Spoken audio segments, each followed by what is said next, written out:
నమస్తే welcome to health zone. ఇవాల్టి health zone కార్యక్రమంలో మనం ఫైబ్రాయిడ్స్ గురించి మాట్లాడుకోబోతున్నాం. ఫైబ్రాయిడ్స్ అంటే గర్భాశయంలో ఉండే కణితులు.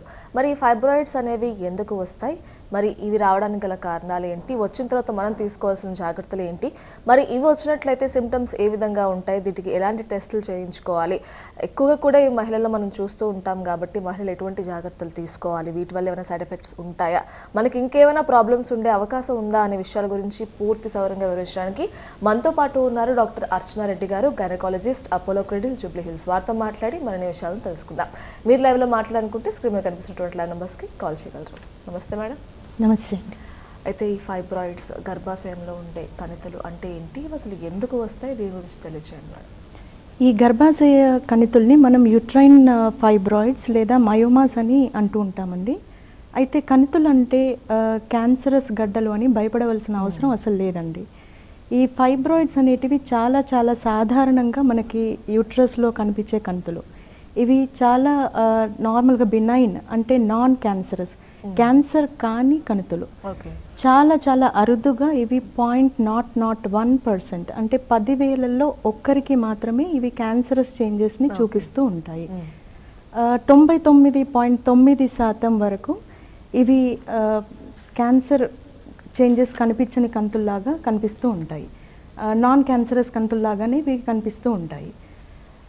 ఫైబ్రాయిడ్స్ అనేటివి చాలా చిన్న పరిమాణంలో అంటే 1 mm బఠానీ సైజు ఉన్న సైజ్ నుంచి చాలా పెద్ద కణితి అంటే 5 నెలల గర్భం అంత వరకు కూడా ఇది పెరిగే ఆస్కారం దీనికి ఉంటుందండి. అయితే ఈ ఫైబ్రాయిడ్స్ అనేటివి జనరల్గా మనము రిప్రొడక్టివ్ ఏజ్ గ్రూప్ అంటే 20 సంవత్సరాల నుంచి 45 సంవత్సరాల వయసున్న మహిళల వరకు మనకు కనిపిస్తూ ఉంటాయి. మెనోపాజ్ దశల్లో అంటే నెలసరి ఆగిపోయే వయసున్న మహిళల్లో ఈ ఫైబ్రాయిడ్స్ అనేటివి వాటి పరిమాణం సైజ్ ష్రింక్ అవుతూ వస్తూ ఉంటాయి. వాటి సిమ్టమ్స్ అంటే వాటి లక్షణాలు కూడా వీళ్ళల్లో చాలా తగ్గుముఖం పడుతూ ఉంటాయి. దీనికి కారణం ఏంటి అంటే ఈ ఫైబ్రాయిడ్స్ అనేటివి గర్భాశయ కణితులు అనేటివి ఈస్ట్రోజన్ అనే హార్మోన్ పైన డిపెండ్ అయి ఉన్న ట్యూమర్స్ అండి.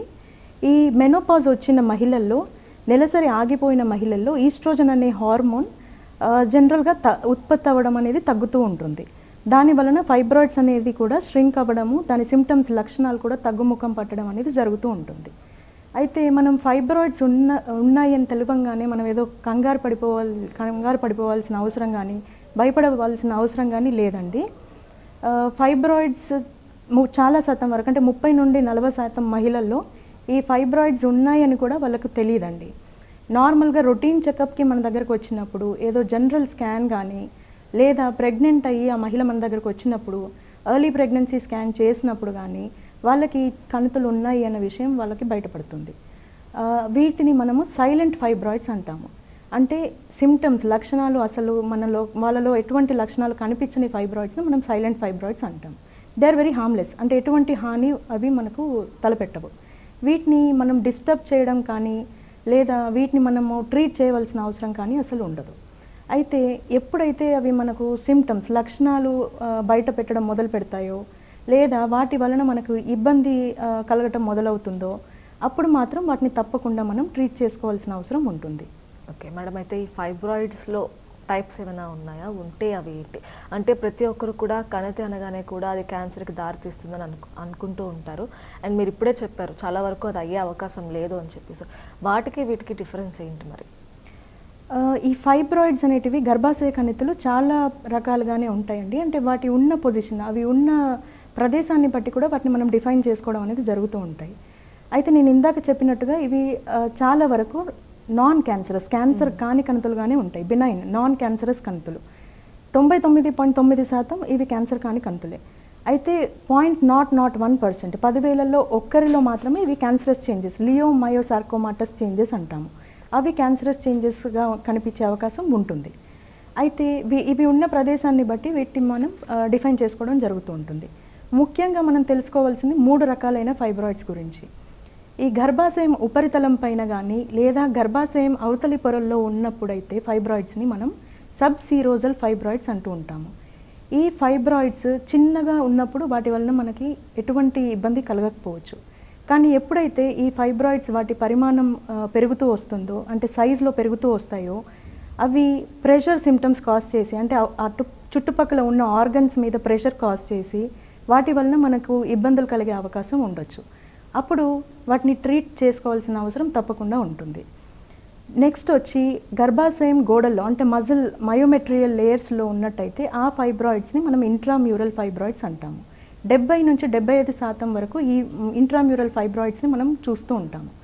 ఈ ఫైబ్రాయిడ్స్ నెలసరి వచ్చినప్పుడు నొప్పి కలిగించటము లేదా ప్రెగ్నెన్సీ రావడంలో ఇబ్బంది కలిగించటము, అంటే 2-3 ఇంట్రామ్యూరల్ ఫైబ్రాయిడ్స్ ఉన్నట్టయితే కనుక ఈ గర్భాశయ క్యావిటీ డిస్టార్షన్ని అంటే షేప్ని డిస్టర్బ్ చేయడం అనేది కూడా జరుగుతూ ఉంటుంది. సో అప్పుడు ప్రెగ్నెన్సీ రావడానికి ఇబ్బందులు కలగటము అట్లాంటివి మనం చూస్తూ ఉంటాం. సో ఇంట్రామ్యూరల్ ఫైబ్రాయిడ్ అనేది దాని సైజ్ని బట్టి, దాని పరిమాణాన్ని బట్టి, అవి కలిగించే సిమ్టమ్స్ లక్షణాలని బట్టి వాటిని ట్రీట్ చేసుకోవడం అనేది తప్పనిసరి అవుతుంది. తర్వాత వచ్చి ముఖ్యమైనది సబ్మ్యూకోజల్ ఫైబ్రాయిడ్స్. ఎప్పుడైతే గర్భసంచి లోపల పొరల్లో ఎండోమెట్రియల్ పొరల లోపలికి ఈ ఫైబ్రాయిడ్స్ అనేటివి చొచ్చుకు వచ్చినప్పుడు లేదా గర్భాశయ క్యావిటీ లోపల్లో ఈ గడ్డలు ఉన్నట్టయితే కనుక వీటిని మనం సబ్మ్యూకోజల్ ఫైబ్రాయిడ్స్ అంటాము. ఈ ఫైబ్రాయిడ్స్ తప్పనిసరిగా మనం ట్రీట్ చేసుకోవాల్సిన అవసరం ఉంటుంది. చాలా వరకు ఈ సబ్మ్యూకోజల్ ఫైబ్రాయిడ్స్ అనేటివి సిమ్టమాటిక్, అంటే వాటి లక్షణాలు తప్పకుండా మనకు కనిపిస్తూ ఉంటాయి.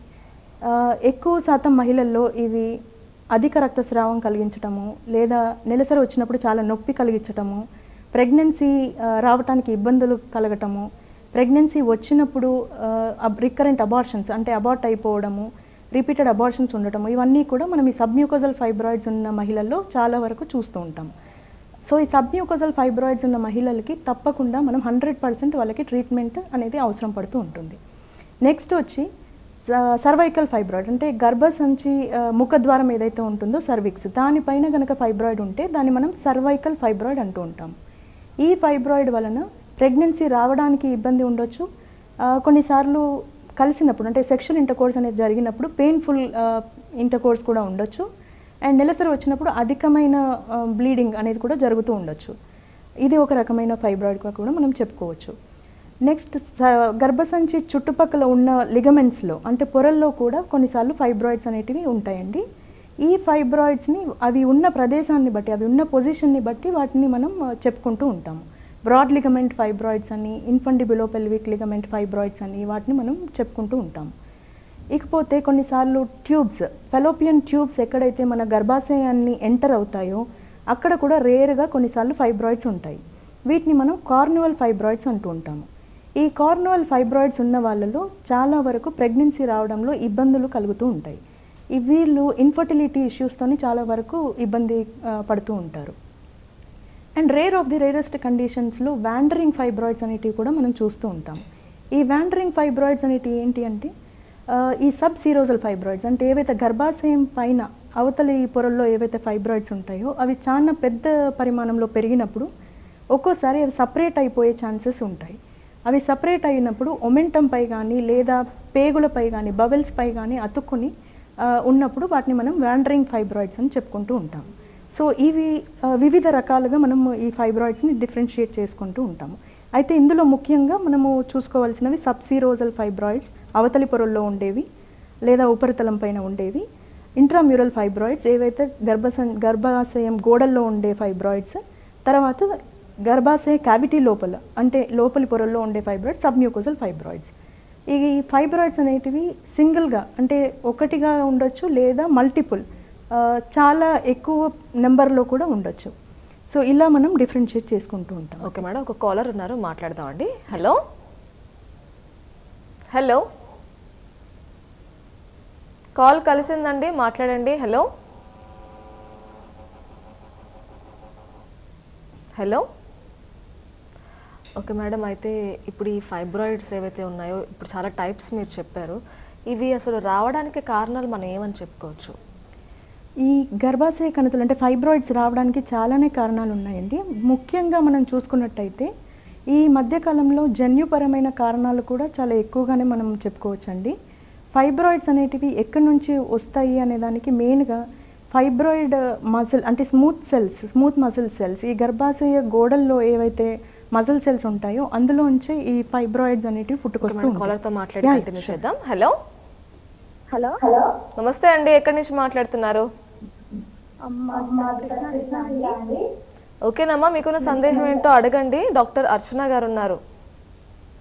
హలో ఉన్నది కదండి. ఉమ్. చెప్పండి అమ్మా. ఓకే, అయితే ఓన్లీ మొదటి రోజు నొప్పి వస్తుందా అమ్మా? మిగతా రోజుల్లో నార్మల్గానే ఉంటుందా?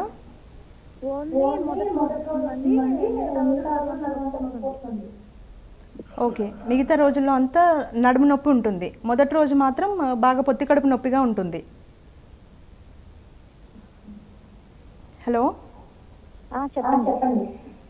చెప్పండి అమ్మా. మొదటి రోజు మాత్రం పొత్తి కడుపు నొప్పిగా ఉంటుంది, మిగతా రోజుల్లో నడుము నొప్పిగా ఉంటుంది. అయితే ఏమైనా మీరు స్కాన్ ఇన్వెస్టిగేషన్స్ ఏమైనా చేయించుకున్నారా?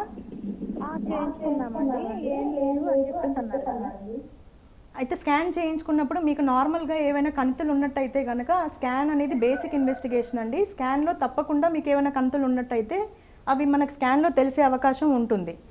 అయితే మీకు పొత్తి కడుపులో పెయిన్ రావడానికి మొదటి రోజు కొంచెం పెయిన్ ఉంటే పర్వాలేదండి, అది నార్మల్గా చాలా మందిలో ఉంటుంది. కానీ మీరు మరీ ఎక్కువగా నొప్పి ఉండి అంటే మీరు పని చేసుకోలేకుండా ఉండి ట్యాబ్లెట్స్ వేసుకొని రెస్ట్ తీసుకొని అంత నొప్పిగా ఉండడం అయితే దానికి చాలా కారణాలు ఉంటాయండి. అవి మీరు వేరే ఇన్వెస్టిగేషన్స్ కూడా చేసుకొని చూసుకోవాల్సిన అవసరం ఉంటుంది. కొన్నిసార్లు ఈ స్కాన్లో కూడా బయటపడలేదు అంటే చిన్నవిగా ఉండే ఇవి ఉంటే ఎంఆర్ఐ అని వేరే ఇన్వెస్టిగేషన్స్ కూడా చేసుకోవాల్సిన అవసరం ఉంటుంది. కణుతుల్లో కాకుండా వేరే కండిషన్స్లో కూడా మీకు ఈ పీరియడ్ పెయిన్ అనేది రావచ్చండి. సో వాటిని మీరు ఫర్దర్గా ఇన్వెస్టిగేట్ చేసుకొని చూసుకోవాల్సి ఉంటుంది. ఓకే మేడం, అయితే ఇది రావడానికి గల కారణాలు ఏంటో మీరు చెప్తున్నారు కదా, దాని గురించి కంటిన్యూ. సో ఈ గర్భాశయ కంతులు ఫైబ్రాయిడ్స్ అనేటివి రావడానికి మనకు చాలా కారణాలు ఉంటాయండి. ముఖ్యంగా చూసుకుంటే ఈ జన్యుపరమైన కారణాలు జెనెటికల్ కాజెస్ అనేటివి ఈ మధ్యకాలంలో చాలా గానే ఇంక్రీజ్ అవుతున్నాయండి. ఈ ఫైబ్రాయిడ్స్ సెల్స్ అనే జన్యు మ్యూటేషన్స్ వలన కూడా ఇవి ఇంక్రీజ్ అవుతూ ఉన్నాయి. తర్వాత వచ్చి ఫ్యామిలీ హిస్టరీ, అంటే ఒకవేళ ఇంట్లో ఎవరైనా తల్లికి కానీ లేదా వాళ్ళ ఎవరైనా అక్క చెల్లెళ్ళలో కూడా ఈ ఫైబ్రాయిడ్స్ అనేటివి ఉంటే కనుక వీళ్ళలో 2 నుంచి 3% ఈ రిస్క్ అనేది ఇంక్రీజ్ అవుతూ ఉంటుంది. తర్వాత వచ్చి ఒబేసిటీ, స్థూలకాయం. ఒకవేళ ఒబేస్ ఉంటే గనక వాళ్ళలో ఈస్ట్రోజన్ అనే హార్మోన్ ఉత్పత్తి ఎక్కువగా జరుగుతూ ఉంటుంది. ఇందాక మనం చెప్పుకున్నట్టు ఈ ఫైబ్రాయిడ్స్ అనేటి కంతులు ఈస్ట్రోజన్ డిపెండెంట్ ట్యూమర్స్ కాబట్టి ఈ ఒబీస్ ఉన్న వాళ్ళలో ఈస్ట్రోజన్ అనే హార్మోన్ ఉత్పత్తి ఎక్కువగా జరుగుతూ ఉంటుంది. అందుమూలన వీళ్ళలో కూడా ఫైబ్రాయిడ్ రిస్క్ ఎక్కువగానే ఉంటుంది. తర్వాత వచ్చి పీసీఓఎస్, పాలిసిస్టిక్ ఓవేరియన్ సిండ్రోమ్. ఈ పాలిసిస్టిక్ ఓవేరియన్ సిండ్రోమ్ అనేది కూడా ఈ మధ్యకాలంలో చాలా చాలా ఎక్కువగా మనం వింటూ ఉన్నాము. ప్రతి ముగ్గురులో కూడా ఒక మహిళల్లో ఈ పీసీఓఎస్ అనే కండిషన్ మనం చూస్తూ ఉన్నాము. దీనికి చాలా కారణాలు చెప్పుకోవచ్చండి. అంటే ల్యాక్ ఆఫ్ ఎక్సర్సైజ్ అవనివ్వండి, లైఫ్ స్టైల్ చేంజెస్ అవనివ్వండి, ఒబేసిటీ అవనివ్వండి, లేదా డైట్ మోడిఫికేషన్స్, ఆహార నియమాలు అవనివ్వండి, స్ట్రెస్ అవనివ్వండి, చాలా కారణాల వల్ల కూడా మనం ఈ పీసీఓఎస్ అనే కండిషన్ని మనం చూస్తూ ఉన్నాం. ఓకే మేడం, ఒక కాలర్ ఉన్నారు, మాట్లాడదాం. హలో నమస్తే అండి, ఎక్కడి నుంచి మాట్లాడుతున్నారు? నేను మాట్లాడుతున్నాను. ఓకేనండి, మీకున్న సందేహం ఏంటో అడగండి. డాక్టర్ గారు ఉన్నారు, మాట్లాడండి వారితో. హలో చెప్పండి అమ్మా. గుడ్ ఈవినింగ్, చెప్పండి అమ్మా. యాక్చువల్లీ నాకు పీరియడ్స్ వస్తే చాలా పెయిన్ ఉంది.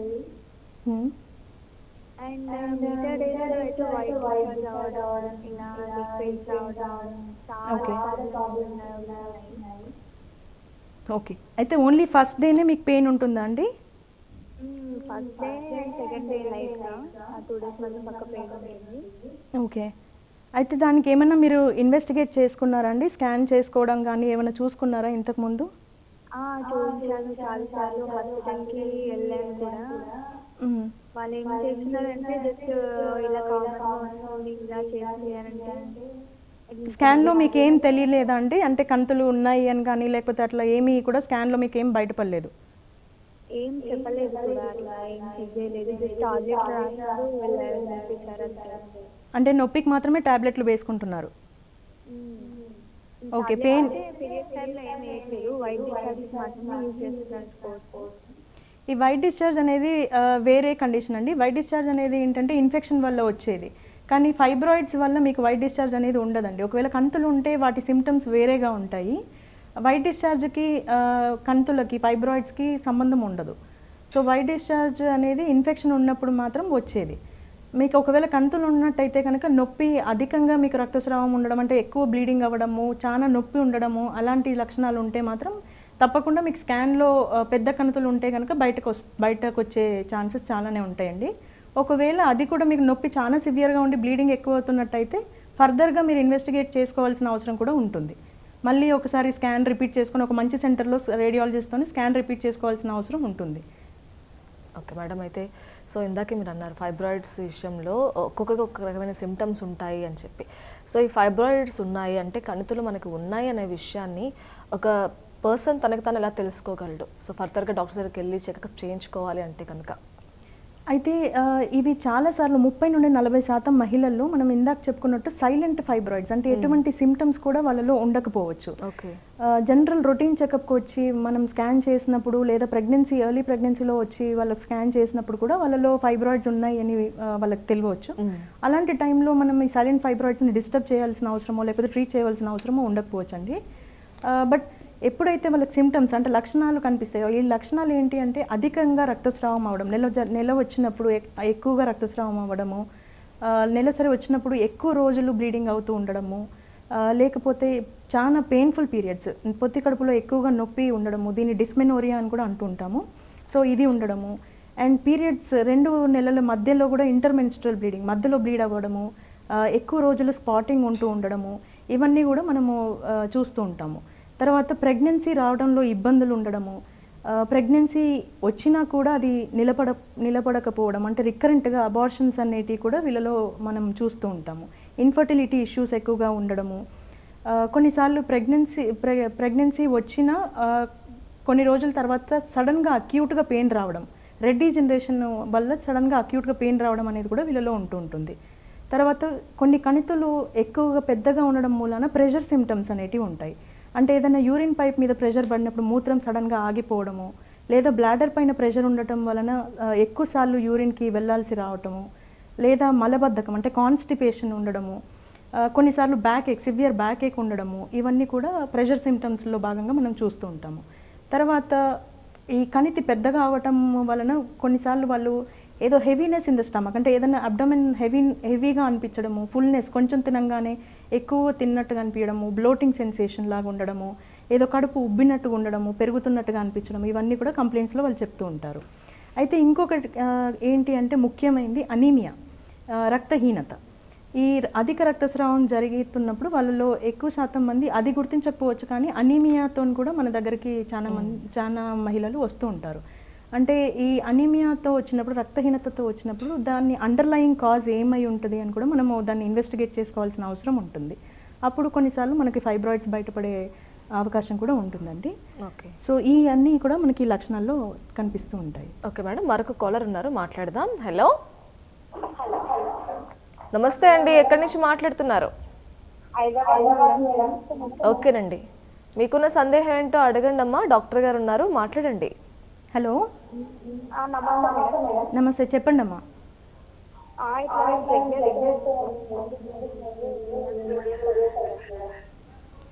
ఏంటమ్మా?